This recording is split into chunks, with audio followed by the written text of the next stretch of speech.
Hello दोस्तों, स्वागत है आप सभी का आपके अपने YouTube चैनल पे। दोस्तों, मध्य प्रदेश पुलिस परीक्षा 2022 17 जनवरी का दिन है। पहली शिफ्ट का आपका एग्जाम दोस्तों फाइनली खत्म हो चुका है, जिनका आप सभी को मैं 100% रियल क्वेश्चन के साथ जितने क्वेश्चन आज की शिफ्ट में पूछे गए हैं, जितने क्वेश्चन मुझे मिले हैं, सभी आपको इस वीडियो में यहाँ पर देखने को मिलने वाले। तो मेरे प्यारे दोस्तों, वीडियो पूरा ध्यान से लास्ट तक देखते रहिएगा। अगर आपका मध्य प्रदेश पुलिस परीक्षा का एग्जाम है तो इस वीडियो को बिल्कुल भी स्किप मत करिएगा, जिससे कि आपको एक आइडिया हो जाए कि किस लेवल के क्वेश्चन आपको एग्जाम में मोस्टली पूछे जा रहे हैं।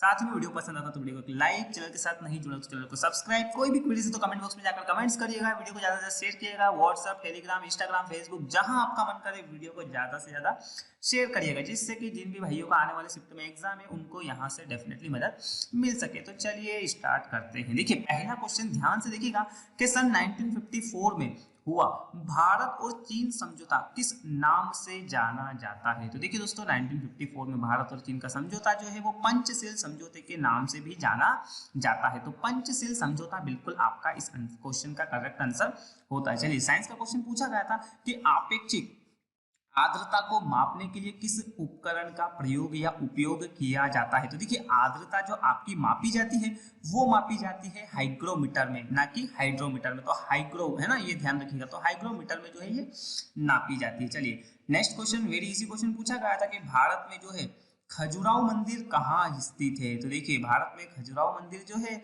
ये पड़ता है आपका अपने शहर अपने राज्य मध्य प्रदेश में। तो मध्य प्रदेश इस क्वेश्चन का बिल्कुल करेक्ट आंसर होता है। चलिए, नेक्स्ट क्वेश्चन देखिएगा, रीवा कुंड।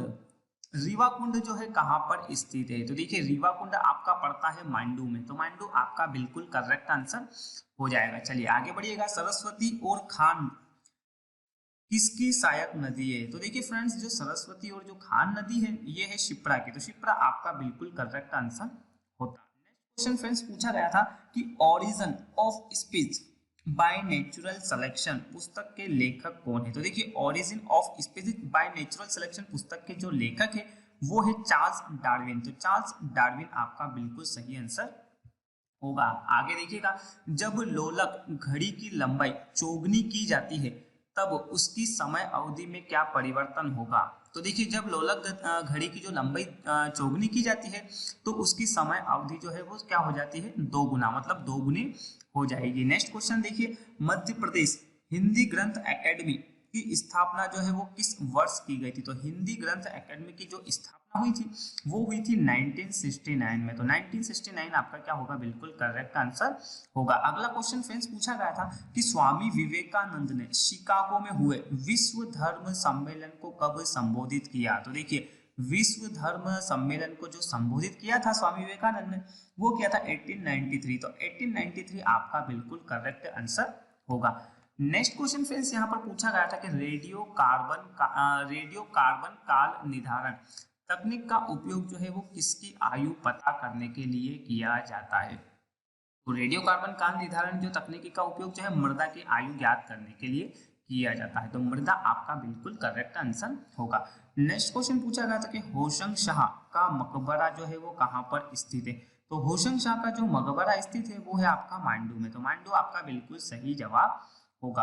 अगला क्वेश्चन फ्रेंड्स पूछा गया था कि मध्य प्रदेश में कितने ज्योतिर्लिंग है। तो मध्य प्रदेश में जो ज्योतिर्लिंग की संख्या है वो है 2। तो 2 हो जाएंगे। टोटल कितने हैं, 12। तो ये भी आपको याद रखना है ना। चलिए आगे बढ़ते हैं।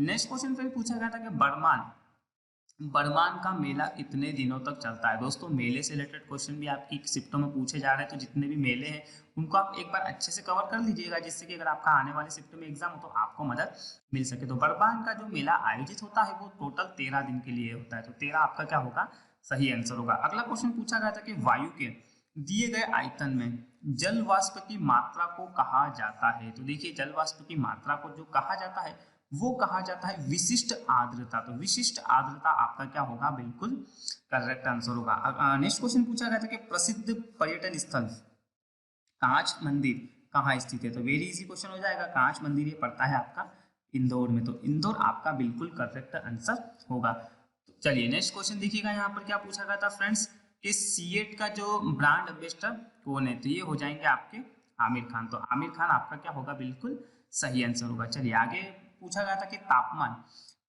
जिस पर गैस का आयतन जो है वो शून्य हो जाता है वो क्या कहलाता है। तो ये कहलाता है आपका परम शून्य ताप। तो परम शून्य ताप आपका क्या होगा, बिल्कुल सही जवाब होगा। अगला क्वेश्चन फ्रेंड्स पूछा गया था कि संयुक्त राष्ट्र संघ सुरक्षा परिषद के जो अस्थायी सदस्य है वो कितने वर्षों के लिए चुने जाते हैं। तो ये टोटल आपके 2 वर्ष यानी 2 वर्ष के लिए चुने जाते हैं। चलिए अब यहाँ पर हम देख लेते हैं कि मैथ में किस लेवल के क्वेश्चन पूछे गए थे। तो पहला क्वेश्चन ध्यान से देखिएगा, टाइम एंड वर्क का पूछा गया था, जहां पर आपको बोला गया था कि रमेश व नरेश किसी कार्य को मिलकर 6 दिनों में करते हैं। मतलब अगर रमेश और नरेश दोनों करेंगे तो 6 डेज में कर लेंगे, लेकिन यदि अकेला रमेश उसी काम को कितने दिन में पूरा कर लेगा, 10 दिन में।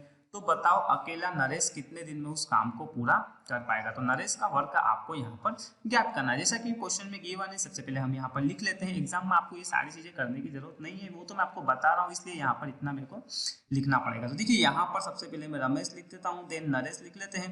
अगर दोनों को एक साथ काम पे लगाया जाए तो वो काम 6 दिन में पूरा कर लेंगे, लेकिन अगर रमेश अकेला उस काम को करेगा तो वो 10 दिन में पूरा करेगा। पूछा है कि नरेश उसी काम को कितने दिनों में यहाँ पर कर लेगा। देखिए आपको क्वेश्चन देखने से पता चल रहा है कि रमेश और नरेश 6 दिन में, रमेश 10 दिन में। अगर रमेश और नरेश के काम में से अगर रमेश का काम घटा दे तो क्या होगा, नरेश का काम निकल के आ जाएगा। तो इस तरीके के जब भी क्वेश्चन आपको देखने को मिले तो दोनों का मल्टीप्लाई आपको ऊपर करना है, तो 6 मल्टीप्लाई 10, और घटाना है तो दोनों का डिफरेंस नीचे, तो कितना हो जाएगा यहाँ पर 4। तो देखिए 10 का मल्टीप्लाई 6 में करेंगे तो 60 को 4 से डिवाइड करेंगे तो कितनी बार हो जाएगा फ्रेंड्स, 15 बार, तो 15 डेज। तो यहाँ पर नरेश का काम कितना आ जाएगा, 15 दिन में। आप इसको एलसीएम लेके भी कर सकते हो, है ना, बहुत सारे तरीके होते हैं, लेकिन ये एक आपका एकदम सिंपल सा तरीका होगा। चलिए आगे बढ़िए। नेक्स्ट क्वेश्चन पूछा गया था कि चीनी के भाव में जो है 40% की कमी हो जाने से कोई गृहिणी अपनी खपत में कितने प्रतिशत की वृद्धि करे ताकि उसके खर्च पर कोई भी प्रभाव ना पड़े।